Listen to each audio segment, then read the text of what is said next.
오늘 부동산 상승론자와 하락론자의 싸움을 끝내러 왔습니다. 물론 진짜 상승론자와 하락론자의 싸움을 끝내겠다는 것은 아니고요. 시청자 여러분들의 머릿속에 항상 싸우고 있는 부동산 상승과 하락의 고민을 끝내겠다는 것입니다. 이 강의로 부동산에 대한 관점이 확실해질 것 같고요. 저번 시간에 이어서 오늘은 부동산 하락론자들의 이슈를 좀 정리해보면서 앞서 말한 내용까지 모두 함께 정리해드리겠습니다. 하락론자들은 부동산 시장의 거품, 대내적인 불안정한 경제 상황, 그리고 상승론자와 마찬가지로 정부의 부동산 규제 정책을 집값 하락으로 이야기하고 있는데요. 하나씩 살펴보도록 하겠습니다. 하락론자가 하락을 원하는 진정한 이유가 뭘까요? 그들도 싼 값에 매수를 하고 싶어서 그런 걸까요? 그들도 잠재적인 매수 대기자라서? 그런 게 아니면 하락을 바라는 이유가 뭘까요? 우리나라는 부자보다 서민이 더 많고 집을 소유하지 못한 사람들이 더 많이 있습니다. 그렇기 때문에 하락론자들은 더욱더 많이 주목을 받고 찬양까지 받게 되는 것 같습니다. 한 가지 재미있는 이야기는 상승론자가 부동산 상승을 예측하고 하락하게 되면 엄청나게 욕을 먹게 됩니다. 왜죠? 이 말을 믿고 부동산 재테크를 했던 분들에게 바로 화살이 날라오기 때문입니다. 이건 실질적인 손해라고 생각하는 것이겠죠. 반대로 하락론자들의 말을 듣고 부동산 재테크를 안 했는데 부동산이 상승했다라고 하면 그때 살 걸이라는 아쉬움만 내비치고 다시 가격이 내릴 거야 라는 합리화를 하게 되겠죠. 이건 실질적인 손해라고 생각하지 않는 분들이 대부분이죠. 그러면서 그 합리화를 굳건히 하기 위해서 다시 하락론자의 말에 위로받기 위해 또 강의를 듣습니다. 그렇게 30년이 지난 사람들도 있겠죠. 악순환입니다. 부동산 하락론자건 상승론자건 단편적인 예로 논리를 말하는 경우가 많은데요. 부동산은 심리시장이기도 합니다. 엄청 복잡하다는 것이죠. 노벨 경제학상을 받은 심리학자가 많다는 것은 알고 계신가요? 그만큼 경제와 심리는 연관이 많다는 것입니다. 즉 데이터로도 움직이지 않을 때가 많다는 것이겠죠. 부동산 공부를 많이 하셨거나 부동산 책을 많이 보셨다면 부동산은 종합과학 예술이다 라고 들어보셨던 분들이 많이 계실 겁니다. 뉴스 기사에서도 이런 말이 있더군요. 부동산은 종합과학 예술이기 때문에 정책만으로는 해결이 안 된다라고. 그래서 저는 상승론자도 하락론자도 아니지만 제가 믿는 것은 30년, 40년이라는 기간 동안 부동산 가격은 계속적으로 올랐습니다. 그러나 시간을 줄여서 1년, 2년, 그리고 요즘처럼 부동산 가격이 양극화된 시점에서 특정 지역만을 비교하여 가격이 내렸다라고 하면 일반 서민들은 앞으로도 계속 내릴 줄 알고 기다리게 됩니다. 부동산은 어떻게 오르는지 아십니까? 가격이 오른 것보다 덜 내리고 다시 가격이 오르고 또 오른 것보다 덜 내리고를 반복하며 결국 오르는 것입니다. 오르고 내리고를 반복하지만 장기간이라는 시간을 투여한다면 그 반복의 평균값은 오름폭이 내림폭보다 높다라고 할 수 있습니다. 여러분은 부동산 투자로 얻은 소득은 불로소득이기 때문에 떳떳하지 못한다라고 생각하시나요? 노동으로 얻은 소득만이 정당한 소득일까요? 가뜩이나 구매력이 약해서 소득으로 집 사기 어려운 젊은 층들을 호도해서 주거가 안정화되는 시점을 더욱 늦추는 것이야말로 위험하다라는 생각이 듭니다. 젊은 사람들에게는 시간이 많이 있습니다. 기회가 많다는 것이죠. 하루라도 젊었을 때 부동산에 관심을 가지고 성장해야 된다는 게 부동산 비밀노트 저 집고양이의 생각입니다. 돈을 아무리 잘 벌어도 부동산을 모르면 부자 되기는 어렵습니다. 자본주의 사회에서 봐주는 건 없습니다. 우리 모두 집값이 하락할 때까지 으쌰으쌰 기다려보자 라고 해서 기다리면 집값이 떨어지나요?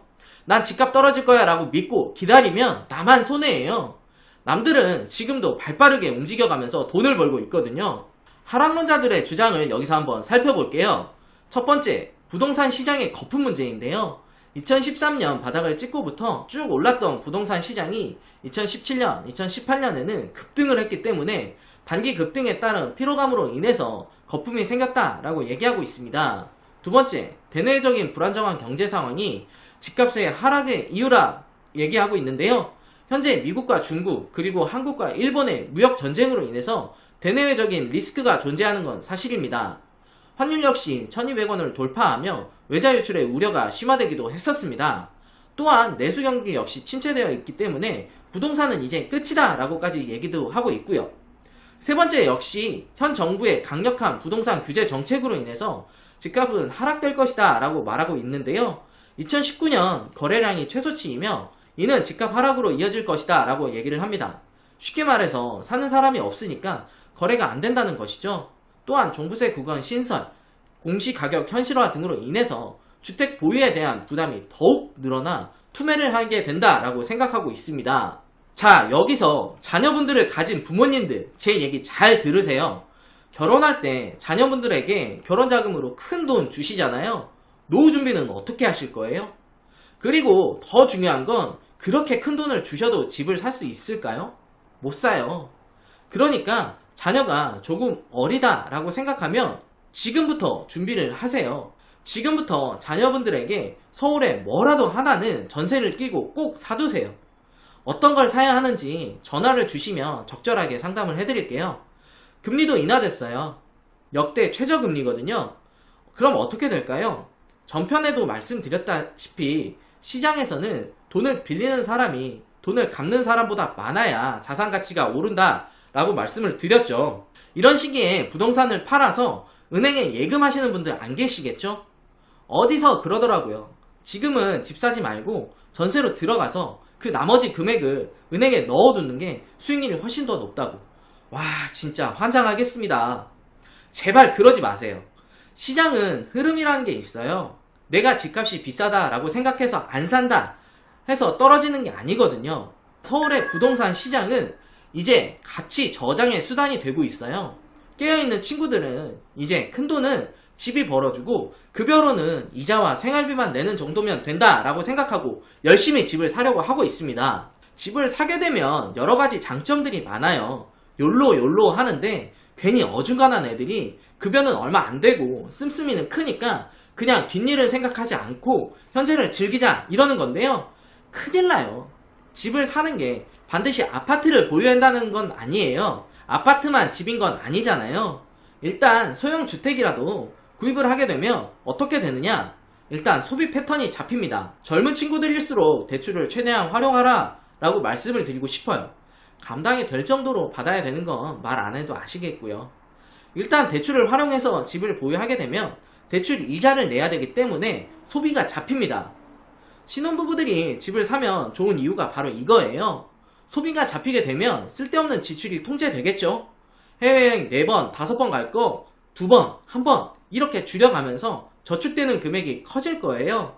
그리고 부동산에 대한 관심을 갖게 돼요. 이게 사실 가장 핵심이거든요. 젊은 사람들은 정보 습득이 빠르기 때문에 거짓 정보만 추려줘도 금방 성장할 수가 있어요. 그렇게 되면 금리가 인하되고 있는데 부동산이 하락한다라는 헛소리는 안 믿겠죠? 단기간 하락은 있을 수가 있겠지만 회복 후에 다시 상승하게 되는 현상이 30년 동안 지속되어 왔습니다. 그러나 이제는 부동산 양극화 현상이 더욱더 심해져서 옥석을 가려야겠습니다. 다시 말해 부동산 투자를 할까 말까가 아니라 부동산 투자는 해야 되는데 어디에 어느 시점에 해야 되는지가 중요한 거지. 이제는 부동산 투자 할까 말까로 싸우지 마시고 현혹되지 마시기 바라겠습니다. 부동산 투자는 반드시 해야 되는 것이고 언제, 어디서, 어떻게 해야 되는 것인지를 고민하세요. 젊은 친구들이 빠르게 주거 안정을 취하고 나아가서 그 부모님들이 빠르게 노후 준비를 할 수 있는 건 부동산이 최고입니다. 내가 알지 못하는 곳에 투자를 하는 거는 투자가 아니라 투기예요. 저 역시 부동산이 무작정 오를 것 같진 않아요. 하지만 적어도 현 시점에서 현장의 정보를 정확히 전달은 해드려야 되지 않겠어요? 지금부터라도 어떤 정보가 올바른 정보인지 한번 잘 판단해 보시고 그 판단이 올바른 방향으로 나갔으면 하는 마음에서 진심을 전달해 드렸습니다. 지금부터 1000만원, 1억보다 값진 말을 해드릴게요. 당신이 지금 20대, 30대라면 종잣돈을 꼭 모아서 소액 1천에서 5천만원으로 부동산 재테크를 하시기 바라겠습니다. 당신의 평생이 바뀌는 시간을 20대, 30대에 준비하셔야겠습니다. 그리고 당신에게 지금 자녀가 있다면 무상증여제도를 활용해서 자녀에게 지금부터 부동산을 알려주시기 바라겠습니다. 자녀 명의로 부동산을 사주면서 흥미를 갖게 하고 대출 역시 상환하게 함으로써 부동산 교육을 지금부터 알려준다면 자녀는 자연스레 부동산에 관심을 가질 것이고 자연스레 부자가 되어 있을 것입니다. 미성년자 자녀에게는 10년마다 2천만원 무상증여가 가능하고 성년 자녀에겐 10년마다 5천만원씩 무상증여가 가능합니다. 그럼 그 돈을 가지고 전세를 활용한 소액 갭 투자를 자녀에게 해주시기 바라겠습니다. 전세를 활용하신다면 실투자금 1천만원에서 5천만원 사이에 매물이 많이 있고 이게 거름이 되어서 나중에 1억, 5억, 10억 부동산 구입이 가능하게 되는 것입니다. 그저 현금 증여로만 끝내지 마시고 그 증여한 돈으로 자녀 명의의 부동산을 꼭 사주시기 바라겠습니다. 당신 자녀의 재산이 10년, 20년 뒤에 어떻게 변하는지 알 수 있을 것입니다. 저희 부동산 비밀노트는 부동산 공부와 투자를 한 번에 할 수 있는 채널로 강의와 추천 매물 재생 목록을 보신다면 도움이 많이 되실 겁니다. 오늘은 2020년 부동산 전망에서 하락론자들의 생각은 어떠한지 그에 따른 제 생각을 좀 말씀드렸는데요. 부동산 비밀노트에서 진행하는 무료 세미나도 매주 금요일과 토요일 오후 1시 7호선 논현역 4번 출구 5분 거리에서 진행하고 있으니까 많은 참석 바라겠습니다.